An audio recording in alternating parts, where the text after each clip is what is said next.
In terms of the Formula One calendar in 2020, the Hungaroring sits out on its own a little bit because it has a very, very low average speed and normally has very, very high temperatures. I think the record for track temperature was set at the Hungarian Grand Prix a couple of years back, over 50 degrees centigrade. And that low average speed combined with the high temperatures normally means that the F1 teams have to come to the Hungaroring with specific cooling packages.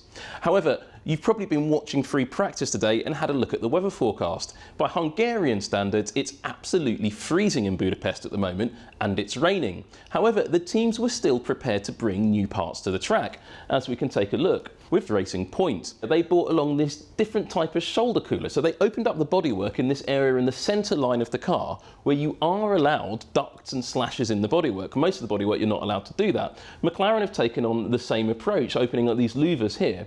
Now these panels are interchangeable. The teams will put them in and take them out depending on the track conditions, but they have to work it out all before qualifying when Parc Fermé rules apply. On the Renault there, you can see right through to the cooler right in the side pod and how the air is exiting along the side of the car. Ferrari too, with a much simpler louver. Now they will have packages which will have a different pattern of louvers and they can open or close that little slash on the body by that H. The other thing you look at normally at the Hungaroring is this rear section of the bodywork. This is where all the heat comes out the back of the car. And most teams will open it up really large because of that low average speed and the high temperature. Well, Renault ran a slightly larger than normal one in free practice, but not as large as we expect to see normally. And that's changed the way things are going to work in the race and the way things are normally done at the Hungaroring. The teams have not used the packages they expected to, so that could upset the aerodynamic order slightly. The other thing about the track layout in Budapest is it's very twisty, it's very tight, and that means it's probably the highest downforce circuit that Formula One will visit this year. We don't know for sure, but it looks that way at the moment. And that means a lot of the teams are bringing very specific components to the car.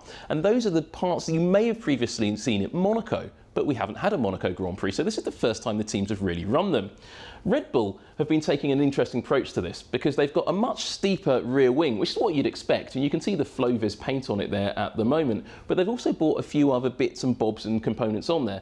They're experimenting with two different rear wing end plate solutions. One driver is using one layout and the other driver is using the other. So they introduced one at the Styrian Grand Prix and one at the Hungarian Grand Prix, and they haven't settled on which to use in qualifying in the race. It could be that both drivers want something different and they'll have different options. Looking at the Hungarian Grand Prix rear wing package for Red Bull, you can see that lower element is much more pronounced than the steeper upper element as well. But also, look, Red Bull have introduced a T-wing. T-wings have been involved in Formula One for quite a long time, but their introduction was actually really something of a mistake. The rule makers had left in a lineup in the regulations defining the width of the old Formula One rear wings, and that defines the width and the size of the current T-wings. The rule never got taken out, so T-wings are legal. Red Bull, though, aren't entirely sure if they're going to use it in the race and qualifying, as you can see as the car drives away, with Flovis all over that new high downforce rear wing and no T-wing, so they're clearly thinking about it. Meanwhile, doing a lot of thinking as well is Alfa Romeo. They've had a T-wing since the start of the season, and you can see it neatly highlighted here.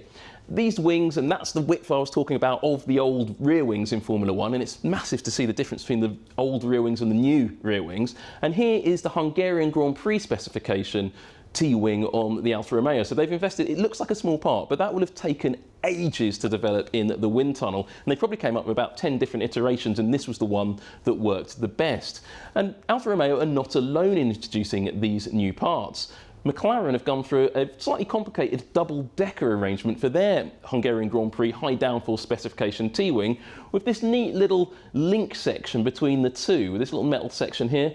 That will have taken them months to develop, and it's interesting. I'd be interested to see what other sort of layouts they come up with. We have seen triplanes in use before, but right now McLaren are sticking with their biplane layout. Take a note of their rear wing support as well, one of those double swan necks. Renault too have been making the same sort of approach. They've got a double swan neck rear wing, and their T-wing here for the Hungarian Grand Prix is a little bit more complicated than the one they've used previously. And again, it's a biplane layout, but it's boxed off at the end, and you've got a double lower element. They're little wing sections as well. So they do create a little bit of downforce, though the primary function is to control the airflow over the rear wing and maximise the downforce opportunities that that car gives. So this isn't the Hungarian Grand Prix technical update I expected to be giving you all, because, well, there's not as many updates as we expected because of the change in conditions. But what this does mean is going into Silverstone in 2 weeks' time, there's going to be an awful lot more to see.